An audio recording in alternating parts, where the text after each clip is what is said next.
उड़ीसा के राउरकेला के पास एक गांव है कलाहंडी। देखा जाए तो ये ज्यादा छोटा नहीं है और शायद इतना पिछड़ा हुआ भी नहीं है, पर यह बात कुछ साल पहले की है। गांव अच्छा था, पर कुछ दिनों के बाद अचानक से गांव में एक अजीब सी अफवाह फैल गई। अब जिन्होंने उसे खुद से नहीं झेला उनके लिए तो अफवाह ही थी, पर जिनके साथ ये घटना घटी थी उनके लिए किसी श्राप से कम नहीं है ये। इस गांव में कोई भी डॉक्टर नहीं है।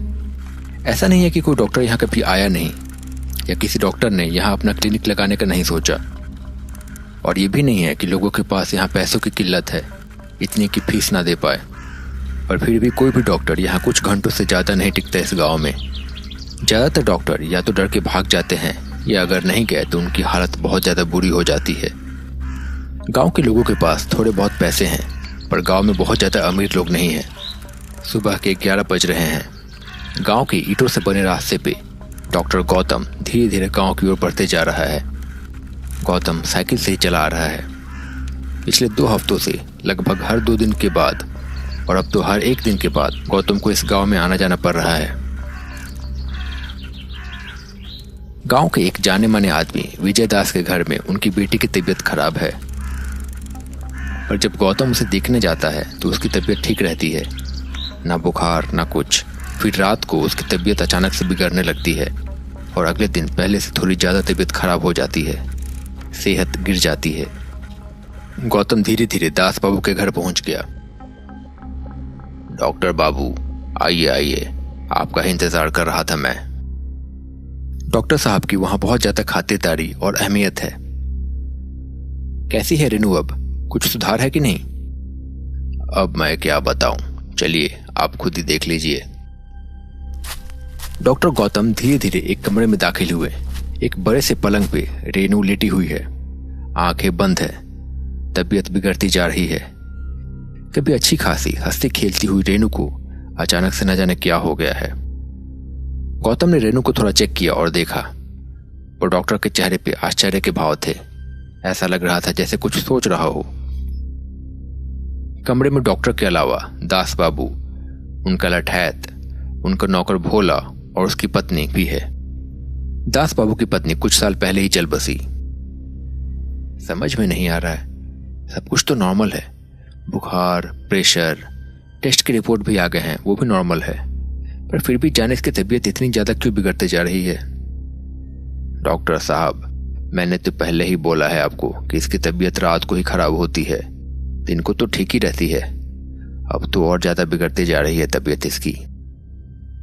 हाँ, वो तो आपने बताया है, पर इसके लिए मुझे इसे पूरे दिन निगरानी में रखना पड़ेगा, और आप इसे शहर के अस्पताल में भर्ती भी नहीं करवा रहे हैं। हाँ, वो तो मैं जानता हूं। एक काम करिए, आप 1-2 दिन यहीं रुक जाइए। 1-2 दिन रात को इसे देख लीजिए और आखिर इसकी तबीयत क्यों खराब हो रही है पता कर लीजिए। वो सब तो ठीक है, पर इस गांव के बारे में बहुत सारी अफवाहें हैं, इसलिए कोई डॉक्टर यहाँ रुकता नहीं। मैं इन सब बातों को ज्यादा मानता तो नहीं हूँ लेकिन बिना वजह का जोखिम भी नहीं उठाना चाहता हूँ। डॉक्टर साहब, मेरी बेटे की जिंदगी का सवाल है। मैं अपने आदमी आपके कमरे के बाहर रात भर पहरे पे रखूंगा। आप बिल्कुल चिंता मत कीजिए, मैं आपको कुछ भी नहीं होने दूंगा। आप बस मेरी बेटी की देखभाल कर लीजिए और दया करके इसे ठीक कर दीजिए। गौतम ने थोड़ा सोचा और फिर सहमते हुए हाँ कर दी। बोला, डॉक्टर साहब के रहने का इंतजाम कर दो। दास बाबू के कहनुसार भोला ने डॉक्टर साहब के रहने का इंतजाम पास ही के कमरे में कर दिया। ये एक छोटा सा घर है जिसमें बस एक ही कमरा था। शायद ये मेहमानों के रहने के लिए ही बनाया गया था। धीरे धीरे शाम ढल आई। डॉक्टर साहब के लिए घर के ठीक बाहर शाम को भोला ने आग जला दी। डॉक्टर साहब को अकेला न लगे इसलिए दास बाबू ने कुछ देर के लिए भोला को उनके साथ रहने को कहा। खाना पीना होने के बाद डॉक्टर साहब भोला के साथ आग के पास बैठे हुए थे। दिन में गांव में चहल पहल थी, पर अब रात होते ही खामोशी पड़ गई थी। दूर से जंगली जानवरों की आवाज भी आ रही थी और झिंगुर की आवाजें भी आ रही थी, पर आग के सामने बैठना सुकून से भरा था। भोला, एक बात बताओ, तुम्हें भी लगता है कि गांव में जो अफवाह फैली है कि कोई डॉक्टर सही सलामत गांव में टिक नहीं पाता, क्या ये सही है? साहब, मैंने खुद अपनी आंखों से कभी देखा तो नहीं है, लेकिन कुछ मैंने और मेरे दोस्तों ने और बाकी लोगों से सुना है। उनका मानना है कि यही सही बात है। उनको तो ये भी पता है कि शुरू कब और कैसे हुआ था। क्या हुआ था? ठीक तो पूरी बात नहीं पता है। आज से करीब 4 महीने पहले गांव के ही एक आदमी मोहंता की पत्नी की तबीयत बहुत ज़्यादा खराब हो गई। उस समय गांव में 2 डॉक्टर थे। मोहंता उनके पास गया। देर रात हो गई थी, पर फिर भी वो उनके पास गया। उसने उन दोनों से बहुत मिन्नत की कि उसके साथ चले और इलाज करे, पर उन दोनों ने रात में जाने से मना कर दिया। इलाज के अभाव में महंता की पत्नी ने रात में ही दम तोड़ दिया। महंता अपनी पत्नी की मौत बर्दाश्त नहीं कर सका और उसने भी रात में ही दम तोड़ दिया। कई दिनों तक लोगों को उनके बारे में पता भी नहीं चला, पर 8-9 दिनों के बाद लोगों को उस बात का पता चला और 10वें दिन दोनों डॉक्टरों की लाश उनके घरों में मिली और तभी से ये सिलसिला शुरू हो गया। उस दिन के बाद जो भी डॉक्टर रात को इस गांव में रुका, उसने रात को ही गांव में कुछ ऐसा देखा कि रात को ही गांव से भाग गया। सच बोलूं तो उसके कई दिनों के बाद तक कोई डॉक्टर दिन में भी यहाँ नहीं आता था, पर अब कुछ दिनों पहले से कम दिन में तो डॉक्टर आ जाते हैं, जिससे गांव वालों का थोड़ा बहुत इलाज हो पाता है।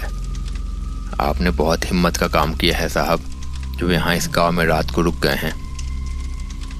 रेनू की तबीयत बहुत ज़्यादा बिगड़ रही है। मेरा रात को रुकना बहुत ज़्यादा ज़रूरी था, ये देखने के लिए कि आखिर हो क्या रहा है और क्यों उसकी तबीयत इतनी ज़्यादा बिगड़ रही है। अच्छा चलो, अब मैं सो जाता हूँ। देर रात उठ के मुझे रेनू की तबीयत भी चेक करनी है। हाँ, आप सो जाइए। 2 लोग आपके कमरे के बाहर पहरा देंगे, आप चिंता मत कीजिए। इसके बाद डॉक्टर सोने चला गया। रात गहरी हो गई, हर तरफ सन्नाटा। धीरे धीरे कोहरा भी बढ़ने लगा। डॉक्टर कुछ सोचते सोचते सोने चला गया। थोड़ी देर में उसकी आंख लग गई। कुछ देर के बाद अचानक से उसके कमरे की खिड़की पे एक परछाई उभरी। ये परछाई कोई शैतानी ताकत थी, ये कोई भी बता सकता था। चारों ओर सन्नाटा था। उसने अपने हाथ बढ़ाए। धीरे धीरे उसके हाथ बढ़ने लगे। उसके दोनों हाथ बहुत ज्यादा बड़े और लंबे हो गए।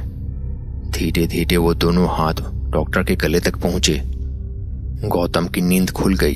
वो चिल्लाना चाह रहा था लेकिन चिल्ला नहीं पा रहा था। तभी बाहर से अचानक एक लठैत आग लेके कमरे में दाखिल हुआ। आग देखते ही वो दोनों हाथ पीछे हो गए और परछाई गायब हो गई। गौतम घबरा के अपने बिस्तर पे बैठा रहा। वहीं पे भोला भी आ गया था। मैं तो आपको बुलाने आया था कि रेनू की तबीयत बहुत ज्यादा खराब हो रही थी। तभी हमने देखा कि मकान की खिड़की पे वो शैतान था। तभी हम दोनों भागे भागे अंदर आए। आप चिंता मत कीजिए, हम आपको कुछ भी नहीं होने देंगे। गौतम ने बात सुनी और बहुत बहादुरी दिखाते हुए कहा, जो भी हो, चलो रेनू के पास चलो। गौतम रेनू के पास गया और उसने देखा कि रेनू को बहुत तेज बुखार था और जैसे वो नींद में कुछ बड़बड़ा रही थी। मैंने दवा और इंजेक्शन दे दिया है, कुछ देर में बुखार कम हो जाना चाहिए। ऐसा कह के वो वापस अपने कमरे में आ गया और बैठ गया। पर कुछ सोच के उसे नींद नहीं आ रही थी। थोड़ी देर कोशिश करने के बाद भी उसे नींद नहीं आ रही थी। तो फिर उसने बाहर आग के पास बैठने का सोचा। वो जाके आग के पास बैठ गया। दोनों लठैत अभी भी पीछे खड़े थे, घर के पास। सामने दास बाबू का घर दिखाई दे रहा था। दूर से रेनू के कमरे की खिड़की भी दिख रही थी। वो सब कुछ सोच रहा था जो उसके साथ हुआ था। तभी उसने देखा कि सामने में रेनू के कमरे के नीचे फिर से वही शैतानी परछाई उभरी। धीरे धीरे वो हवा में तैरने लगी और देखते देखते ऊपर की ओर चली गई। वहां से वो रेनू के कमरे में चली गई। गौतम लठैत को लेकर तुरंत उसकी ओर भागा और गया। थोड़ी देर में वो रेनू के कमरे में पहुंचा। उसने देखा कि वो परछाई रेनू के ऊपर थी। ऐसा लग रहा था जैसे वो उसके प्राण खींच रही हो। लठैत चिल्लाते हुए अंदर घुसा और तभी वो परछाई अचानक से गायब हो गई। रेनू जैसे हिल नहीं पा रही थी। उसकी आंखें अभी भी बंद थी, पर वो तड़प रही थी। आवाज सुन के तब तक भोला और दास बाबू भी आ चुके थे। क्या हुआ डॉक्टर, अचानक से आप यहाँ कैसे? सब ठीक तो है ना? हाँ, अभी तो मैं आ गया, पर मैंने जो देखा उससे मैं एक बात तो साफ साफ बता सकता हूँ कि रेनू को मेरे या किसी डॉक्टर की जरूरत नहीं है। यहाँ कुछ और ही है जिसकी वजह से इसकी ये हालत है। फिर गौतम ने सारी बात दास बाबू को बताई। दास बाबू बड़ी सोच में पड़ गए। फिर भोला ने कहा, मालिक, अब तो अपनी गलती मान लीजिए। आपकी वजह से रेनू बेटी की जान खतरे में आ गई है। हो ना हो ये महंता या उसकी पत्नी के प्रेत का ही काम है। शायद आपका बदला वो आपकी बेटी से ले रहे हैं। दास बाबू बड़ी सोच में पड़ गए। फिर उन्होंने गुस्से भरी आवाज में कहा, मैं किसी आत्मा से नहीं डरने वाला और मैं मेरी बेटी को कुछ भी नहीं होने दूंगा। वो तो अच्छा हुआ कि डॉक्टर साहब ने सब देख लिया। आखिर पता तो चला कि क्या वजह थी रेनू की तबीयत खराब होने की। मैं आज ही ये किस्सा खत्म कर दूंगा, बहुत हो गया ये। ऐसा कह के दास बाबू अपने लठैत को लेके वहां से निकल गए। उसी समय धीरे धीरे वो लोग एक छोटे से मकान के पास पहुंचे। उन्होंने आसपास देखा। दास बाबू बहुत ही गुस्से में लग रहे थे। इधर गौतम बड़ी सोच में था। उसके पास भोला और उसकी पत्नी खड़े थे। गौतम को लेकिन समझ में नहीं आ रहा था कि मामला क्या है।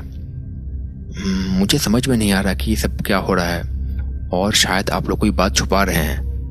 आखिर दास बाबू क्यों और कहाँ गए इस वक्त? मैं बताता हूं आपको सब। दास बाबू इस गांव के बड़े आदमी हैं।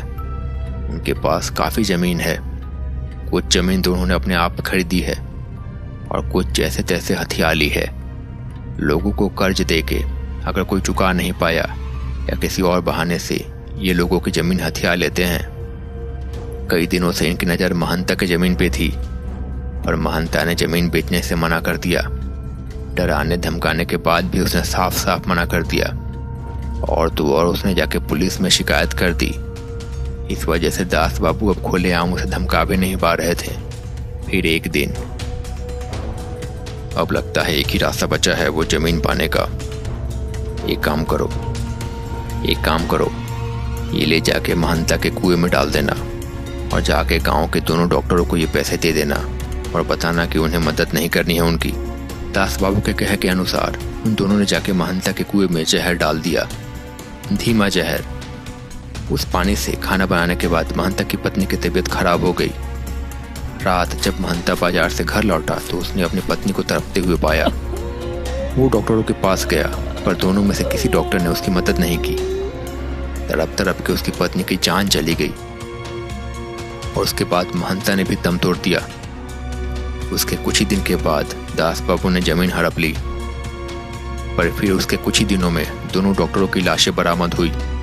तब से दास बाबू भी डर के जी रहे हैं। पर ये राज बस मुझे पता है, पर शायद उनके कर्मों की सजा वो आत्माएं अब रेनू को दे रही हैं। हर दिन धीरे धीरे तड़प तड़प के वो भी मर रही है। ये बात सुन के गौतम को गुस्सा भी आया और महंता और उसकी पत्नी पे दया भी।